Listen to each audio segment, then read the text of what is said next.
Welcome back, everybody, to a short little mini episode of Armored Core 4 Answer. We have just defeated the Spillet of Motherwell. But Kade forgot that there was going to be a little cinematic that, like, we can't just leave the Xbox on until we were going to do more episodes, so here we go. What a bunch of dicks. Yeah, so this is the bit I was saying earlier about sort of why the League built arms forts. Not very cost-effective piles of shit. Are you sure that's not Cam Clark? I'm certain. Arms forts have become the perfect solution to the League's Firepower far and away surpasses the average next. A statement which critically doesn't cover me. Dream and hope as they might, the next pilots know that those who dare take on giants But rarely we live blasted to it tell to the shit. tale. Well, we fucked it up. Fucked it up, right? So, that just covers that little mini bit of plot, which is pleasant. Now we can use FRS memory. So, basically, the plan for this one, I was just going to do a quick little couple of minute bit on being Making Metal Man better. lame shit loser nerd. Nerd loser shit nerd. Shit nerds. On just like kind of things to consider during assembly and tuning. So come on, show us.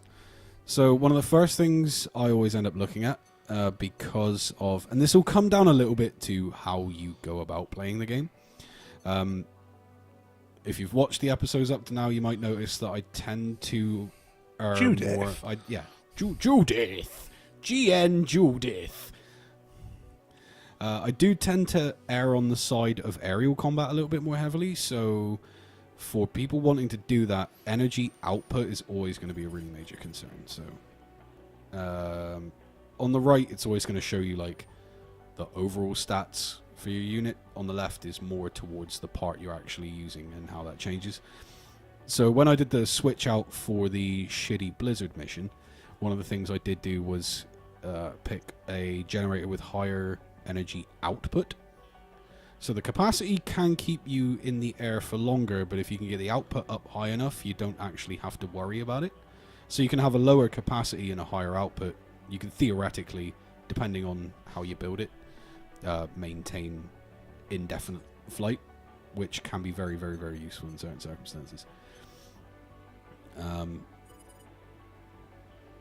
Another thing that I do tend to pay attention to at this point in the game is the mobility of what I'm using.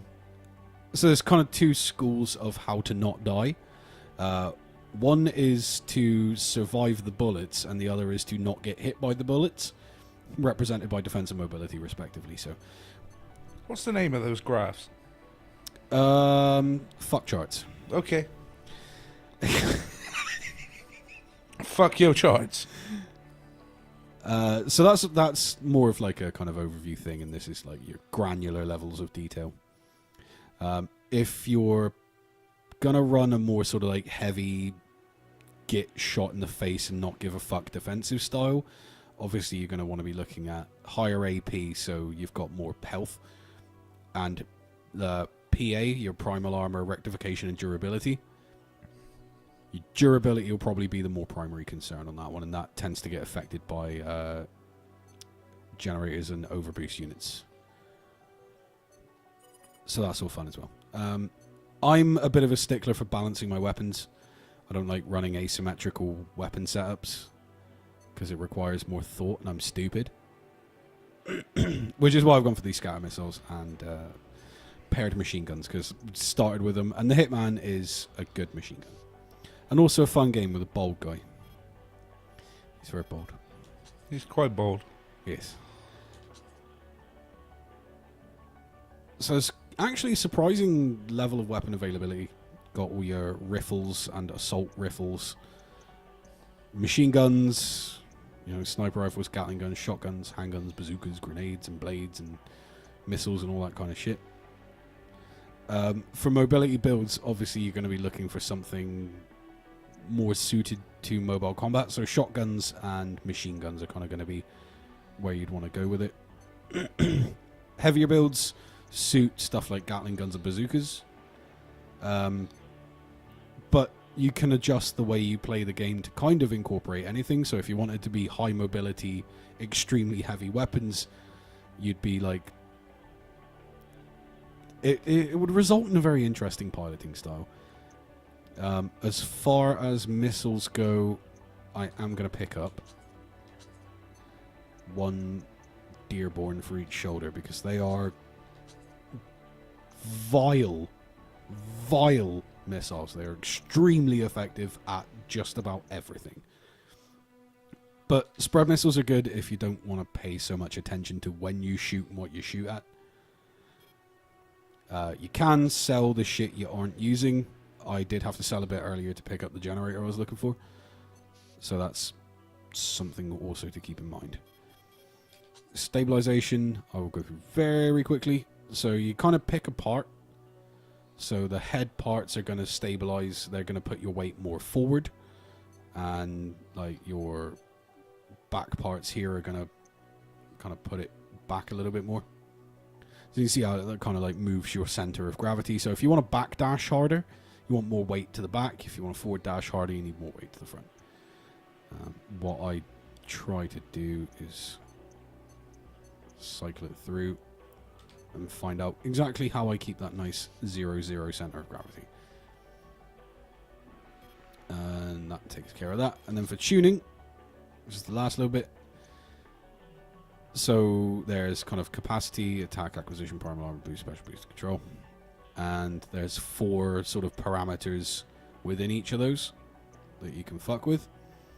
So I'm going to kind of slam everything I've got into energy output at the moment, just because I want more sustainable flight. Later on through the game, you get to the point where you can max out like 4 or 5 different things, or half max, you know, certain stuff. Allows you just to tweak a little bit more to how you will be piloting. But for me, very useful things tend to be, again, energy output, primal armor rectification. You can do that by hit location as well. So if you tend to get hit more in the center of mass, you can do it to the core, which is that part. Or you can do it on the arms or the legs if you're extremely mobile and you tend to get hit more in the sides.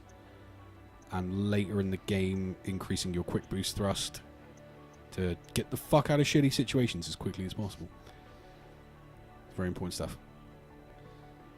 Yeah, so that covers my little where you want to be looking for all of your numbers at this point in the game bit, and you got your little bit of plot. Now I can save the game without having to dig fully into a big old pile of everythings. Yay! Hooray! Did you say yay? Yay! So, nice little bit of extra, and we'll be back next time to carry on with the plot and Shoot hands. get into chapter 2, which has a little bit more mission diversity and is pretty fucking tasty. So until the time when the fun commences, I've been Kof. I've been Kade. And I almost threw up, that's why I wasn't talking. Hooray! But he did.